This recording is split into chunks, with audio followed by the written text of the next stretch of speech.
لگے ہوئے ہیں جیسے سونے کی دکان ہی اس کے ابو کی ہے، یعنی ان کے پاس کچھ بھی نہیں تھا لیکن یہ سب لوٹ کر وہ سونے کی، یہ سب اللہ تعالیٰ دکھاتا ہے۔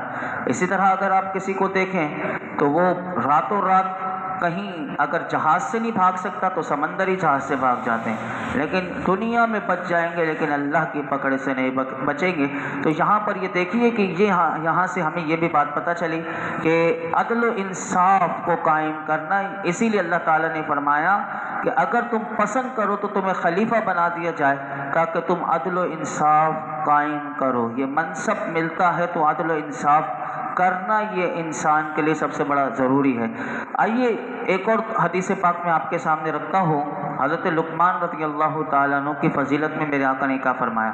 حضرت عبد الرحمن بن یزید بن جابر رضی اللہ تعالیٰ عنہ سے روایت ہے کہ رسول اللہ صلی اللہ علیہ وسلم نے ارشاد فرمایا کہ سوڈانیوں کے 4 سردار ہیں۔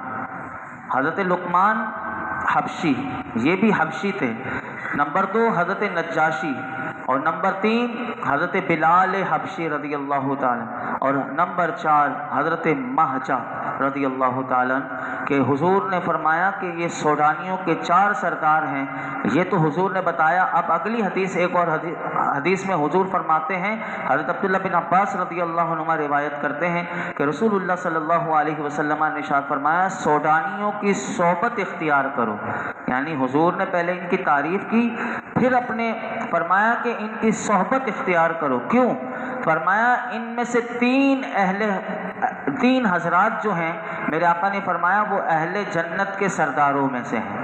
اللہ اکبر۔ وہ ایک حضرت لقمان ہیں، یہ جنت کے سرداروں میں سے، دوسرے حضرت نجاشی ہیں، اور تیسرے مؤذن رسول حضرت بلال حبشی رضی اللہ تعالیٰ عنہ ہوئے۔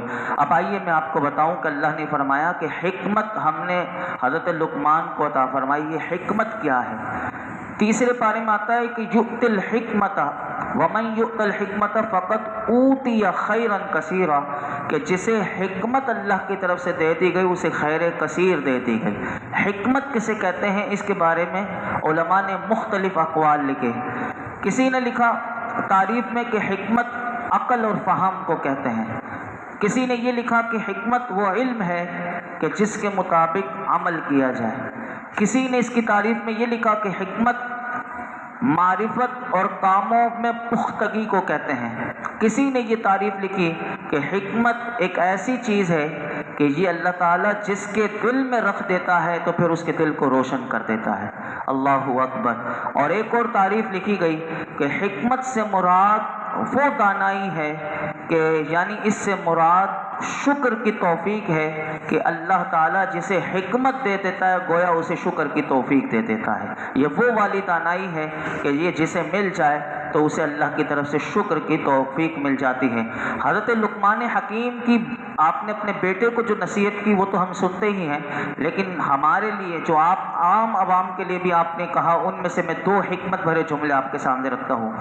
حضرت لقمان حکیم فرمایا کرتے تھے کہ علماء کے ساتھ لازمی بیٹھا کرو اور حکمت والا کلام سنا کرو، کیونکہ اللہ تعالیٰ حکمت کے نور سے مردہ دل کو بھی اسی طرح زندہ کر دیتا ہے کہ جس طرح مردہ زمین کو بارش کے قطروں سے زندہ کر دیتا ہے۔ کیونکہ علماء نے اللہ اور اللہ کے رسول کا کلام سیکھا ہوتا ہے تو وہ نور والی باتیں جب بتاتے ہیں تو مردہ دل بھی آ جائے تو ان کے دل زندہ ہو جاتے ہیں۔ اور ایک اور آپ فرماتے ہیں وہ بڑی زبردست بات، حضرت لقمان حکیم کہتے ہیں کہ تم اس مرغے سے زیادہ عاجز نہ ہو جاؤ، یعنی کمزور نہ ہو جاؤ کہ جو صبح سویرے آواز لگاتا ہے جبکہ تم اپنے بستر پر سو رہے ہوتے ہو، یعنی تم مرغا اڑ جاتا ہے اور اس وقت اٹھ کر وہ اذان جس کو وہ اپنی آواز میں دے رہا ہوتا ہے اور لوگوں کو جگا رہا ہوتا ہے اور لوگ اس وقت سو رہے ہوتے ہیں، تو فرمایا یہ وقت سونے کا نہیں بلکہ جاگنے کا وقت ہے۔ یہ تو حضرت لقمان حکیم کے تھے، لیکن آپ اگر میرے آقا کی مبارک زندگی کو پڑھیں تو آپ کو حضور کی زندگی میں اتنے حکمت بھرے موتی ملیں گے۔ میں آپ کو حضور کی بھی، کیونکہ بات حکمت کی آئی تو میں حضور کے بھی حکمت بھرے جملے آپ کے سامنے رکھ دوں تاکہ اللہ تعالیٰ اس کی برکت بھی ہمیں عطا فرمائے۔ میرے آقا علیہ الصلوۃ والسلام ارشاد فرماتے ہیں حکمت کیا ہے؟ حضور فرماتے ہیں حکمت کی اصل تک پہنچنا ہے نا تو حکمت کی اصل اللہ سے ڈرنا ہے۔ جو اللہ سے ڈرتا ہے گویا کہ اسے حکمت ہے۔ یہ میرے آقا نے ایک مختصر سے جملے میں لیکن ایک حقیقت کو سمجھا دیا، بندہ اس میں غور کر لے اسے پتہ چل جائے گا۔ اسی طرح حضور کا ایک اور حکمت بھرا جملہ حدیث پاک میں ملتا ہے، اور یہ تو اتنا زبردست ہے کہ اس میں غور کیجئے گا آپ گھر جا کر تو آپ کو پتہ چلے گا۔ حضور فرماتے ہیں جو تھوڑا ہو، یعنی جو اللہ نے دیا ہے تھوڑا ہے لیکن ہے کافی، فرمایا جو تھوڑا ہو اور کافی ہو وہ اس سے اچھا ہے کہ جو زیادہ ہو اور غافل کر دے، اس سے اچھا ہے، یعنی جو زیادہ ہو اور غافل کر دے، یعنی تھوڑا ہے لیکن کافی ہے، یہ بہت اچھا ہے۔ اسی طرح میرے آقا ارشاد فرماتے ہیں کہ تقوی اختیار کرو تو لوگوں میں سب سے زیادہ عبادت گزار ہو جاؤ گے، اور قناعت اختیار کرو تو سب سے بڑے شکر گزار بن جاؤ گے۔ اور میرے آقا کا ایک اور حکمت بھرا جملہ ہے کہ خوش نصیب ہے وہ کہ جو دوسروں سے نصیحت حاصل کرے، وہ بڑا خوش نصیب ہے۔ اور اسی آیت کریمہ میں ہم نے سنا کہ اللہ تعالیٰ نے ارشاد فرمایا جو شکر ادا کرے۔ یاد رکھیے کہ اللہ تعالیٰ کی نعمتوں پر فرمایا کہ اس کا شکر ادا کرتا ہے، تو اللہ تعالیٰ نے اس آیت میں فرمایا کہ وہ اپنی ذات کے بھلے کے لیے ہی شکر کرتا ہے، کیونکہ شکر کرنے سے انسان کے پاس جو نعمت ہوتی ہے اللہ تعالیٰ اس کو اور بڑھا دیتا ہے، اور فرمایا بندے کو شکر کرنے کی وجہ سے ثواب بھی ملتا ہے، اور جب اپنے رب کی نعمتوں کی ناشکری کرے تو اس کا وبال اسی پر ہے۔ اور اللہ تعالیٰ اس سے، اور فرمایا کہ کیونکہ اللہ تعالیٰ اس سے اور اس کے شکر سے بے پرواہ ہے، اور وہ اپنی ذات و صفات میں اور افعال میں حمد کے لائق ہے اگرچہ کوئی اس کی تعریف نہ کرے۔ یعنی فرمایا بات یہ ہے کہ ادائے شکر کا پہلے حکم دینے کے بعد فرمایا کہ اس غلط فہمی کو بھی دور کر دیا اسی آیت میں کہ اللہ کے شکر کرنے سے یاد رکھنا کہ کوئی اللہ کی شان کبریائی میں اضافہ نہیں ہوتا، یعنی کوئی اگر شکر بار بار اللہ کا ہر لمحے شکر کرتا ہے تو کوئی یہ بھی نہ سمجھے کہ اس سے اللہ کی شان کبریائی میں اضافہ ہو جائے گا، اور کسی کی ناشکری سے اس کی شان عظمت میں کمی آ جائے گی۔ تو فرمایا کہ اگر کوئی شکر کرتا ہے تو گویا کہ وہ اپنا بھلا کر رہا ہے، اور ناشکری کرے گا تو وہ خود ہی نقصان اٹھائے گا۔ اور بات اس آیت میں اس جملے پر ختم کر دی کہ فرمایا کہ ومن کفر فإن اللہ غنی حمید۔ اے لوگوں یاد رکھنا اللہ غنی ہے، سارا جہان اس کا محتاج ہے، وہ کسی کا محتاج نہیں، وہ حمید ہے۔ یعنی اگر کوئی بھی کائنات میں کسی کی زبان، سب کی زبانیں گونگی ہو جائیں اور کوئی بھی اس کی ثنا حمد و ثنا نہ بھی کرے تو پھر بھی لیکن کائنات کا جو ذرہ ذرہ ہے فرمایا وہ زبان حال سے اس کے حمد کے قصیدے گا رہا ہے۔ یعنی انسان اگر اللہ کی حمد نہ بھی کرے لیکن کائنات کا ذرہ ذرہ اللہ کی حمد و قصیدے کے گن گا رہا ہے۔ یہی بات یہاں پر اس آیت کریمہ میں سکھائی گئی۔ اور آگے ارشاد فرمایا کہ وَإِذْ قَالَ لُقْمَانُ لِابْنِهِ وَهُوَ يَعِظُهُ يَا بُنَيَّ لَا تُشْرِكْ بِاللَّهِ إِنَّ الشِّرْكَ لَظُلْمٌ عَظِيمٌ۔ یاد کرو جب لقمان نے اپنے بیٹے کو نصیحت کرتے ہوئے فرمایا اے میرے بیٹے کسی کو اللہ کا شریک نہ کرنا، یقیناً شرک ظلم عظیم ہے، یعنی یقیناً شرک جو ہے وہ بڑا ظلم ہے۔ اس آیت کریمہ میں حضرت لقمان نے سب سے پہلی نصیحت جو اپنے بیٹے کو کی وہ یہ کی کہ میرے بیٹے کسی کو بھی اللہ کا شریک نہ کرنا، کیونکہ اس میں جو عبادت کا مستحق نہیں اسے عبادت کے مستحق قرار دے دینا، فرمایا کہ عبادت کو اس کے محل کے خلاف رکھنا ہے تو یہ سب سے بڑا ظلم عظیم ہے۔ اور آپ نے اپنے بیٹے کو سب سے پہلی جو تعلیم دی وہ توحید کی دی اور ایک اللہ کو ماننے کی دی۔ یہاں پر یہی بات ہمیں بتائی گئی کہ سب سے پہلی نصیحت آپ نے یہ کی۔ آپ کے بیٹے کا نام مفسرین نے انعام بھی لکھا ہے اور بعض نے اشکم بھی لکھا۔ اس آیت کریمہ میں علماء کہتے ہیں کہ یہ سب سے پہلی بات یہ معلوم ہوئی کہ نصیحت جب بندہ کرے، حضرت لقمان نے جو نصیحت کی اس سے یہ سبق اس آیت میں یہ ملا کہ نصیحت کرنے میں سب سے پہلے اپنے گھر والوں کو مقدم کرنا چاہیے، یعنی بعد میں دوسروں کو نصیحت کرے لیکن سب سے پہلے اپنے گھر والوں کو نصیحت سے آغاز کرے۔ اور نصیحت کی ابتدا کس طرح کی جائے؟ تو وہ اس آیت کریمہ میں یہ بتائی گئی کہ سب سے پہلے عقائد سکھانے چاہیے، یعنی آپ نے عقیدہ بیان کیا، اور عقائد میں سب سے پہلی جو چیز ہے اور وہ ہے عقیدہ توحید، اس کے بعد ہے عقیدہ رسالت، یعنی نصیحت کرتے وقت یہ عقائد پڑھانے چاہیے۔ بعض لوگ یہ کہتے ہیں کہ بس نماز پڑھ رہا ہے، عقیدہ جو بھی ہو، عقیدہ جو بھی ہو تو نہ نماز کام آئے گی نہ روزہ۔ عقیدہ اگر درست نہ ہو، جیسے مرزا قادیانی کو ماننے والے بھی وہ یہ سمجھیں کہ اس کو بھی اگر نبی مان لیا تو کیا ہوا، گویا کہ وہ دائرہ اسلام سے ہی نکل جائے گا۔ یہ سب سے بڑا بنیادی عقیدہ جو آج بھی جمعے میں ہم نے سماعت کیا تھا، اور 7 ستمبر جو آتی ہے وہ یہی ہمیں عقیدہ ختم نبوت کے تحفظ کے لیے جو علماء نے قربانیاں دی تھی وہی بات ہمیں سکھائی جاتی ہے۔ اور حضرت لقمان نے جو سب سے پہلی نصیحت اپنے بیٹے کو کی وہ یہ بتائی کہ شرک سے اپنے آپ کو بچانا۔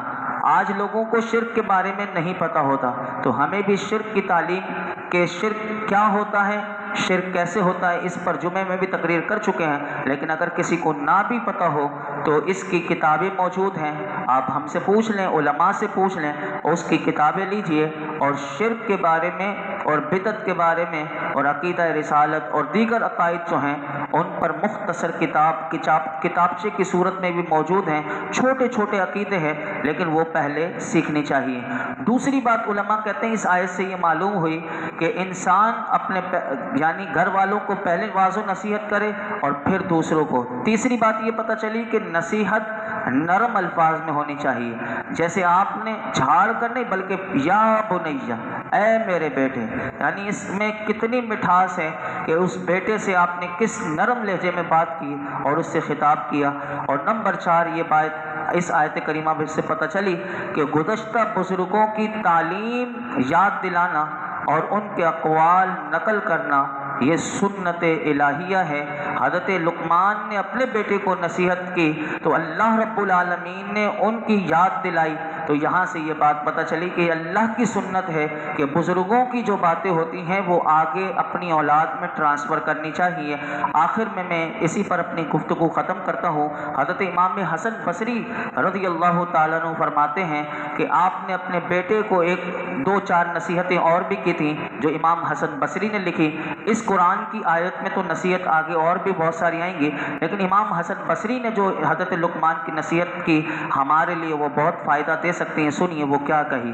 حضرت امام حسن بصری رضی اللہ تعالیٰ عنہ فرماتے ہیں کہ آپ نے اپنے بیٹے سے کہا کہ میں نے بڑے پتھر، لوہا اور ہر وزنی چیز اٹھائی ہے، یعنی کیا انداز ہے، اپنے بیٹے کو بتا رہے ہیں کہ پتھر بھی اٹھائے ہیں، لوہے بھی اٹھائے ہیں، ہر وزنی چیز اٹھائی ہے، لیکن میں نے برے پڑوسی سے بھاری چیز کو نہیں اٹھایا۔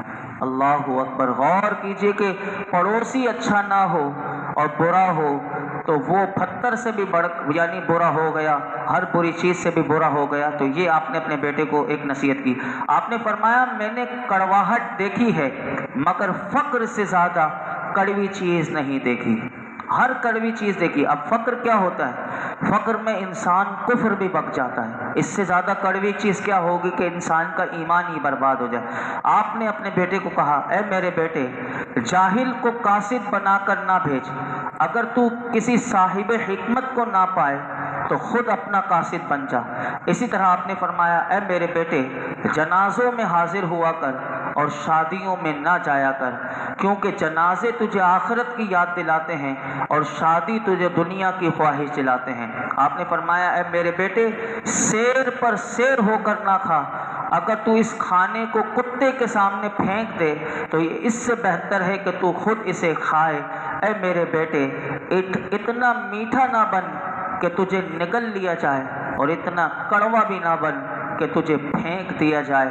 کیا زبردست نصیحتیں ہیں کہ انسان معتدل رہے، نہ لوگوں کی چاپلوسیاں کرے اور نہ اتنا کڑوا زبان کا ہو کہ لوگ اس کو دیکھنا بھی پسند نہ کریں، یعنی بیچ کی راہ میں رہے، اچھی زبان استعمال کرے۔ اور اسی طرح انسان صرف کھانے پینے میں اتنا نہ لگا رہے کہ کھا کر پھر مزید وہ ٹھونستا رہے اپنے پیٹ میں، گنجائش نہ بھی ہو پھر بھی کھا رہا ہو۔ تو فرمایا اتنا نہ کھا، تو اس سے بچ۔ یہ کھانا اگر تو کسی کتے کو دے دے تو یہ زیادہ بہتر ہے کہ تو اپنے پیٹ میں ڈال، ہو سکتا ہے کہ تو زیادہ سیر پر سیر ہو کر کھائے تو تجھے ڈاکٹر کے پاس جانا پڑے اور پھر تجھے اپنا علاج ہی کروانا پڑ جائے. تو یہ بڑی نصیحت والی حکمتیں ہیں. اللہ ہمیں غور و فکر کی توفیق عطا فرمائے. الحمدللہ رب العالمین والصلاۃ والسلام علی سید الانبیاء والمرسلین وعلی آلہ واصحابہ اجمعین. یا اللہ پاک جو کچھ سنا ہے اس میں کوئی غلطی کوتاہی ہو معاف فرما دے، اپنی بارگاہ میں قبول فرما. ہمارے لیے سیکھنا سکھانا سمجھانا سمجھنا آسان کر دے، عمل کرنا آسان کر دے. یا اللہ حضرت لقمان حکیم تجھ سے محبت کیا کرتے تھے، اے اللہ ان کی محبت کا صدقہ اے اللہ پھر تو ان سے محبت کرتا ہے، اور یہ تو تیرا وعدہ ہے کہ جو تجھ سے محبت کرتا ہے تو اس سے محبت کرتا ہے، جو تیرا ذکر کرتا ہے مالک تو اس کا ذکر کرتا ہے. اللہ اپنی محبت میں ہمیں خالص کر دے، اللہ اپنی محبت میں ہمیں خالص کر دے، اپنا ذکر شکر کرنے والا بنا دے. اللہ ہر برائی ہر گناہ سے بچا لے. جتنی دعائیں کی ہیں آئندہ کریں گے سب دعاؤں کو قبول فرما. یہ درس قرآن میں اللہ یہ جتنے حاضرین موجود ہیں ان میں جو پریشان ہیں ان کی پریشانیاں دور کر دے، جو بے روزگار ہے اسے اچھا روزگار دے دے، جو بیمار ہے اسے شفا دے دے. جس کی جو حاجت ہے اللہ اپنے محبوب کے صدقے میں سب کی حاجتوں پر اپنی رحمت کی نظر فرما. وصلی اللہ تعالی علی خیر خلق محمد وعلی آلہ وصحبہ اجمعین.